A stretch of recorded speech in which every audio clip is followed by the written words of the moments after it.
Well,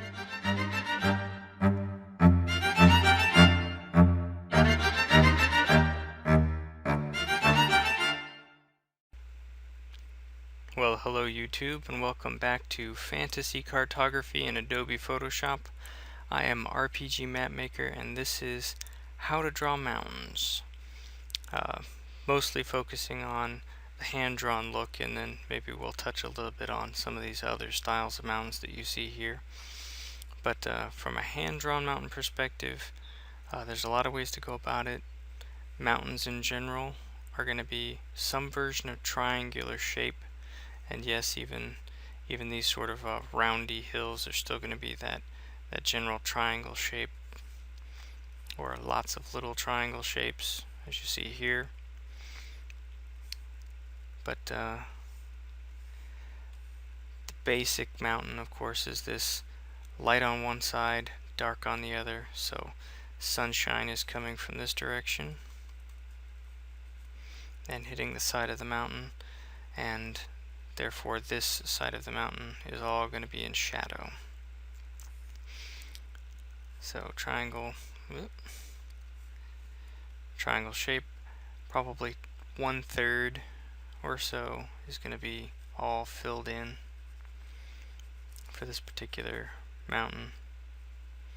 And then you can go in and add a little bit of cragginess to the one side if you so choose. Probably not as much as I did there. But getting mountains to overlap, fairly simple to do for this style. Try not to go too nuts on how close your mountains are, because you can get into some areas where, say I've got a mountain up here and you can barely tell, once I get it in, where one mountain begins and one mountain ends in this style because of how dark the shadow areas are.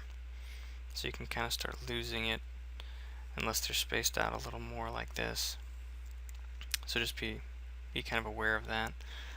Variation on this style of mountain is to just lightly shade in any one side, and there's several different shading methods. You can go lines and different varying directions and cross hatching, and you can even add dirt to the other side if you so choose and get a fairly decent looking mountain. Generally, if you go darker to lighter, that also works. So you've got your shading starting really heavy the farther away from the sun you are, to lighter and lighter and lighter the closer you get to the edge where the light is actually hitting. There was a time when I thought that most shadows could be, darkest here, right up against the line, and then sort of taper off. And that looks alright, except for technically that's not right, because the light hitting here, it will be darker further back into the shadow area here, and this will be the part where the shadow is actually fading. So that very line here, the light is still kind of cresting that edge, because the world is round, light bends, in the sense that there's ambient light as well.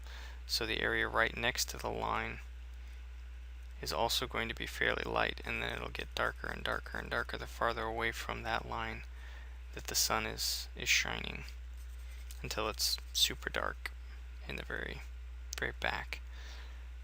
So if we were going to see that demonstrated here, there would be lighter here and then darker here. Now, moving on to some more painterly, artsy kind of styles. We'll show you all three of these sort of together. There's a swoosh that I've discovered as being fairly nice. That's these guys right here. There's this sort of lines going smaller and smaller. And then there's this style here that sort of accents the roundness of different parts of the hill. And I'll show you all three of those sort of on top of each other, so that you get an idea of how they look on the same exact mountain. So for that, we'll just make 3 layers. and then a fourth layer for the actual mountain itself, and we'll go in here and we'll make a mountain type shape. Whoop. And so the first style on layer 1 will be that swoosh style that you see over there. And that's going to be the very swooshy, kind of a painterly style.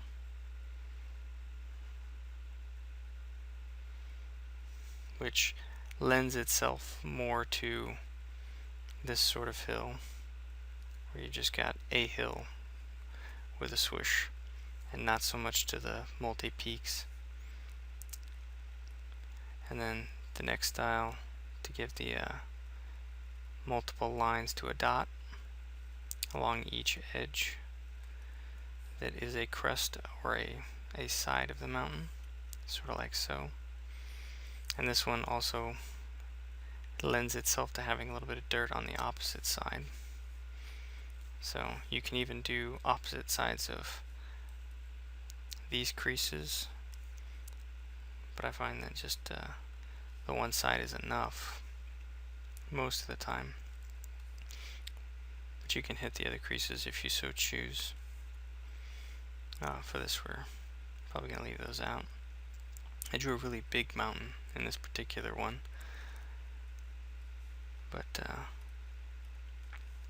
and then this style here, you're going to be adding the accents to make things round, and I'll demonstrate that with a little triangle.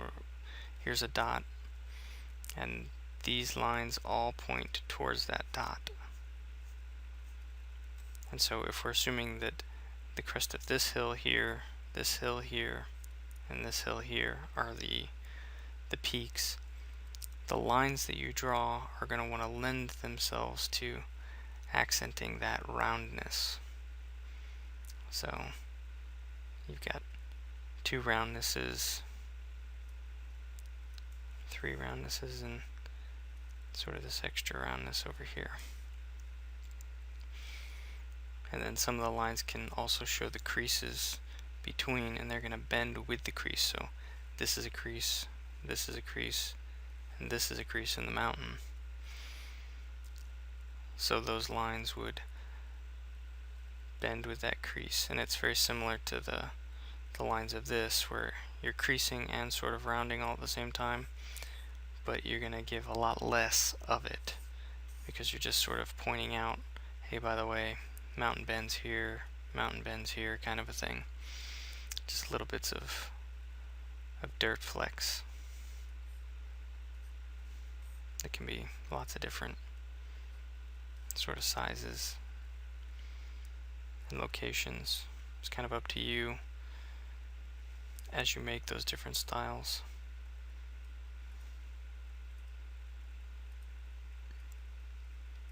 So those are the basics of the forms. And again, for this particular one over here, you're probably going to want to stick to singular peaks to get that swoosh sort of a style. And then some of the other styles lend more towards the multiple peaks, and then to the rounded peaks. It also sort of applies to the pointier peaks here, as you can see in this one, where it's just flecks of dirt at different angles headed towards that point.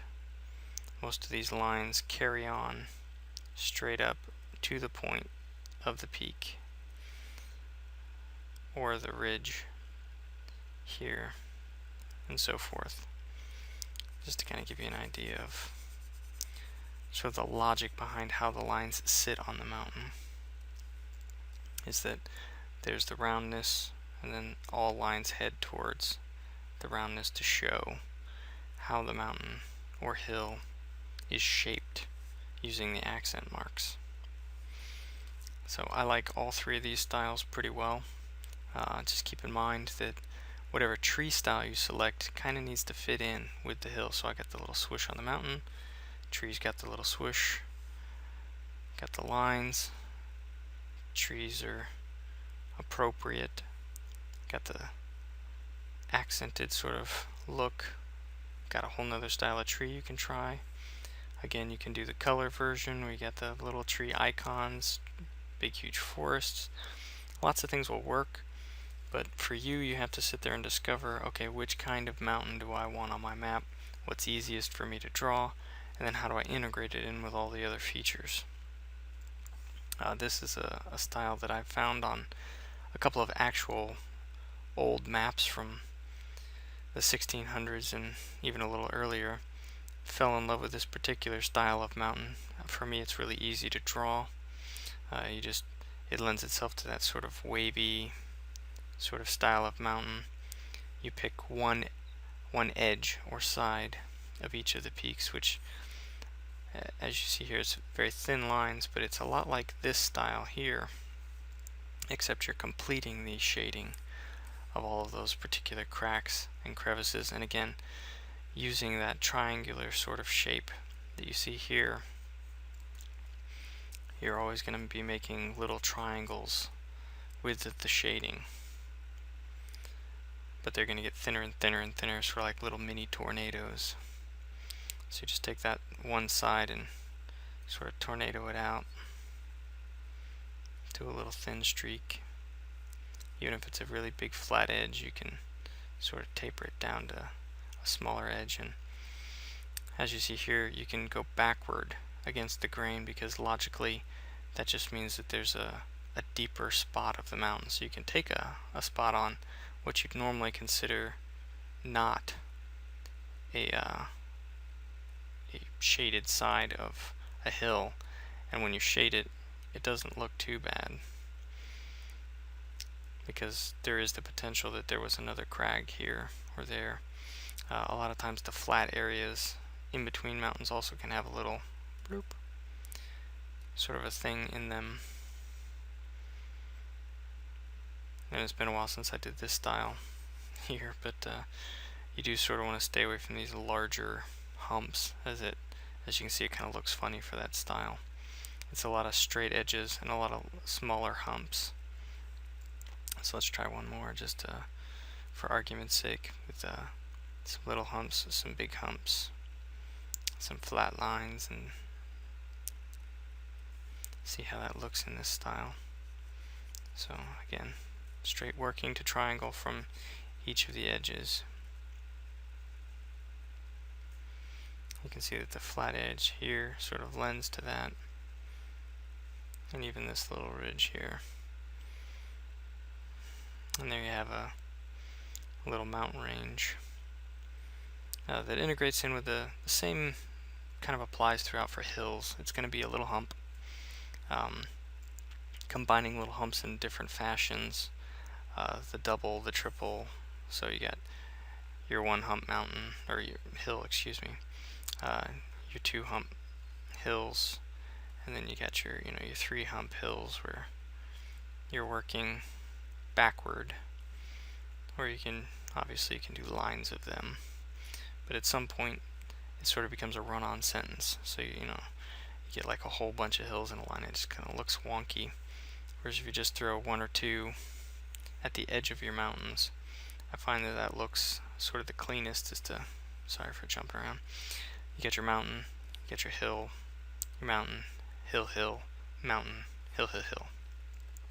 So sets of one, sets of two, sets of three seems to work best.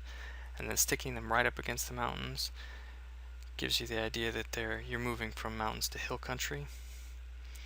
And then throwing one off by itself behind the mountain tends to integrate the mountain in with the land features. If you're always putting your hills right in front of the mountains, behind gets a little lonely. So just little tips for some of the things that I've found for drawing them is making sure that you throw that little guy behind the mountain, because that sort of, like I said, it integrates it in a little better, makes the mountains feel a little less lonely than they could be. So that's pretty much it for the hand-drawn look. You're going to make a ridge, you're going to add whatever highlighting you sort of pick, or I guess I should say shadowing, because in this particular method with only using black, you're not even worrying about highlighting. But if you are going to color the hand-drawn, I find that this style here is very simple, and I'll show you that full screen again. And that adds just dark shadow around the bottom and the one edge, and then white highlight to the other. And let's just do that real quick. Get 2 layers. And you're going to draw your mountain on one, and your lines and so forth for, you know, what it looks like. A little close there. So you got your little hill. And then on your other layer that's right beneath that, you're just going to create that shadow around the bottom, and then switch to white. Put it all on the same layer. Maybe just put a little bit of black in there where the grunge is. So you got your white and your black all in the same layer. You're just going to go up and blur that. Filter, blur, Gaussian blur. And then just tweak the settings to be sort of an even distribution of that light and shadow. And hit OK. And then as you can see, it's still a little dark. You can change the opacity of that layer. And the fact that you already sort of have an even mix of lights to shadows, it'll work fairly well. And then the final step of this method is, as there is a little bit of bleed off, just go back and just erase around the outside edge to make that clean again. And then it's a fairly easy way to color them. Obviously you can switch from using black and white to using any shade of brown and white. That tends to work pretty good. And here's another, in the hand-drawn sense, just adding those swooping lines away from all of your edges, and then adding those shadows with the pen first, and then with the color behind it. This isn't something that I particularly do very often because I'm not very good at it. That's the of all the ones that I drew in that style, that's the only one that turned out well. So I'm not going to bother trying that in front of you. Just keep in mind that it's very similar to all these other styles, except for there's a lot more detail added in. Same thing with this, is just add your grunge, but the background is one solid color that you're using the color burn and color dodge on. And I will show you that pretty quick here. And that's make some new layers. Draw a mountain shape. Fill it with a nice brown color. And then we'll move into using the color burn first. And again, we're going to pretend like the light is coming down from the top left hand side. So all of your shadows are going to be falling on this side of the mountain. And we'll make this a little bigger.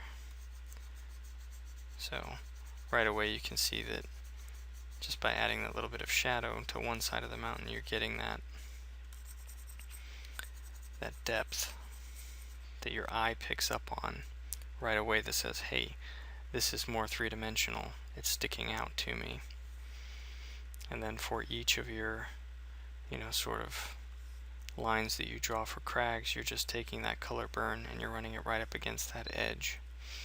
So in the sense that we would take and actually put the line on the edge.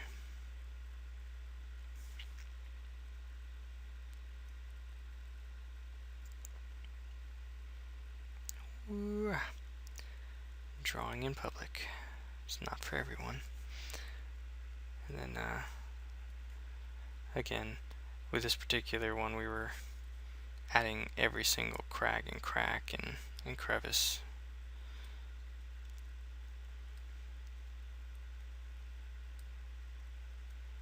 Which I don't do very well. So again, public drawing. With this particular style, adding a color overlay helps out a lot. So if you add a color overlay and you make it nice brown color, you can get away with some of that being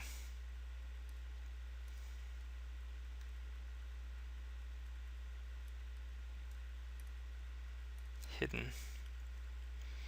And sitting there and color matching those two sort of concepts isn't, like I said, doing my drawing in public isn't exactly working for me right now, as I spent quite a while on the ones that you see here, trying to make sure that I really was careful to highlight the parts of these lines that stick out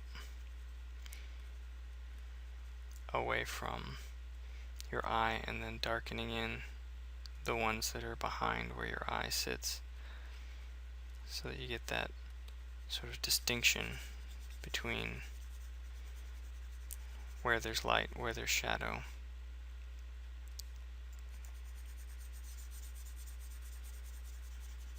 So one side's always going to be lighter, one side's always going to be darker, but there are going to be patches, especially for ambient light, away from your cracks and crevices, that are going to have natural light hitting them. So the very middle of, say, an area will be lighter than the extremes.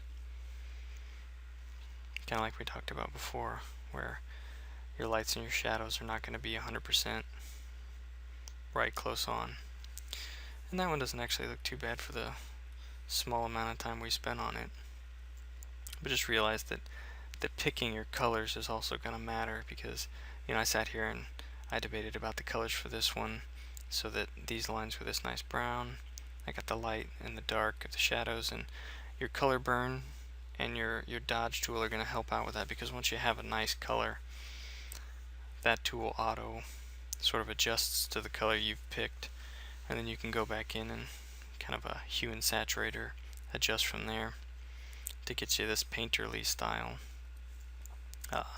In this particular tutorial, I'm sorry, I'm not going to bother trying to demonstrate this in detail for this style of mountain. I will give it a shot real quick for just the basics of it. And the basics of this particular kind is that you're really painting. So you're going to treat it like a canvas. You're going to get your mountain shape right off the bat, and you're going for that sort of pyramid stick away 3D look. So you really want that triangular base for your mountain. Go ahead and paint just like you're throwing down the actual paint colors onto the canvas, and then you're going to use your color selector and sit there and pick out, you know, a slightly lighter for the side that is catching the light, and a slightly darker for the places where it's going to crease in between the mountains. And you're actually going to paint those colors in to your mountain. So this one is obviously the most time consuming, and sitting there and making a really decent color palette for yourself of sort of the colors that you want to use in this set of mountains, so that you can sit there and, you know, pick colors to sort of help you out as you're painting. Really does benefit this particular style.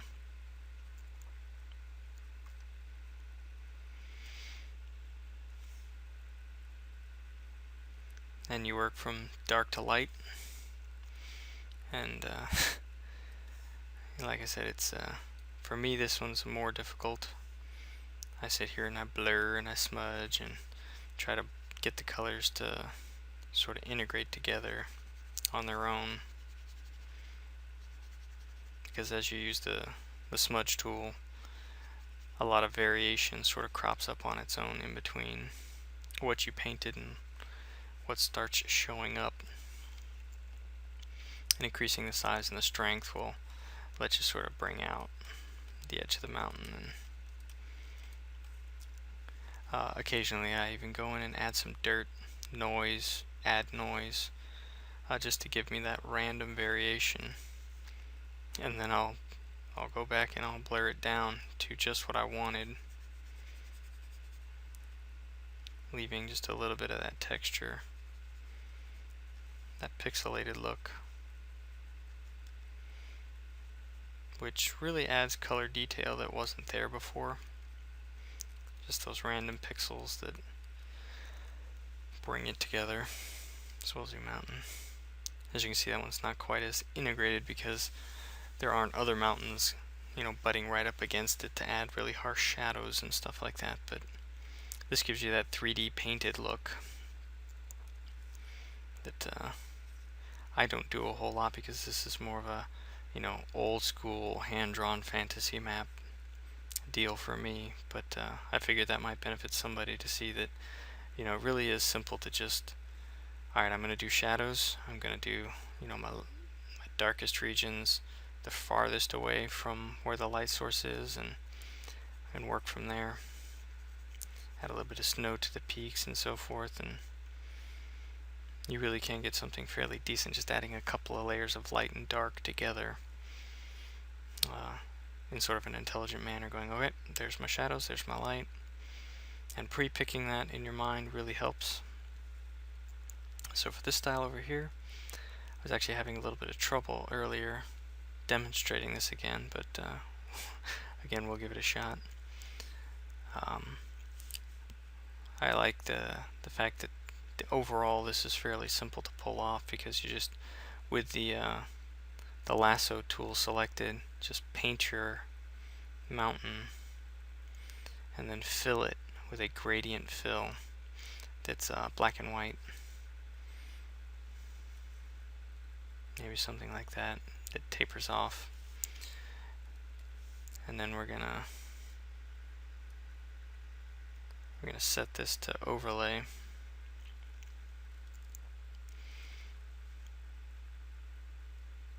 And oops.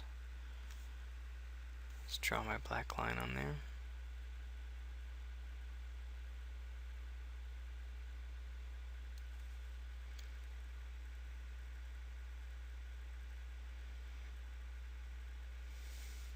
Of course, I think I might have not gone straight white and black before. I think I went to a shade of gray, so you'll pardon me as I darken this down a little bit, because I'm pretty sure I didn't use an absolute white before. So let's just try that again, because it's gonna in overlay show up as a solid white right here, whereas you see this is that gradation. So we'll change our white, because that was the missing piece that I was missing earlier. So gray, sort of a light gray, and your dark black, and that's going to be your gradient. So with your lasso tool, you just make your mountain shape, fill it with your really awesome gradient, like so, and see with it set to overlay, you get sort of that instant gratification of where your shadows sort of sit, and you can play around with what angle you want those to come at, how harsh you want them to be, how not harsh you want them to be, and then try to be consistent as you make multiple copies of that. And you just add your solid black line, which shows up that really beautiful brown of your background, because that's what's showing through, is whatever background you've selected when it's on overlay like that. And voila, you're pretty much done, except for the blurring of the bottom edge, which again, just round out the bottom of it where the middle sticks out further than the edges, and there you have it. And that just adds a quick sort of mountainy drawn look that I think looks pretty nice. For the amount of effort that it goes into making this particular one, it may be the biggest bang for your buck, other than say this one, which is a personal favorite of mine as well. And just as sort of a closing thought, look at maps. Go onto Google, do searches, go to the Cartographers Guild, do searches, because there are so many different styles of map out there, and looking at how people have integrated the mountains with the trees and the hills in different styles is really going to point out to you, hey, I want this kind right here, or ooh, I really like that, or hey, that's kind of wacky, I've got a map that, I want it to be a little light-hearted, so I want the little swooshes or whatever. Or hey, I'm gonna have a dark and evil castle, so I want some really harsh shading on my mountains. But until you build your visual library of the styles that are out there, and actually sit there and experiment with that style and go, okay, well, this didn't work for me, this doesn't work for me, or I'm just not good at that, which is, kind of where I get into these guys. It takes me a long time to do them well. So I kind of stay away from those and I stick more to, another kind of hand-drawn look. So no matter what you pick, practice is the key. Getting consistent with whatever style you're gonna use.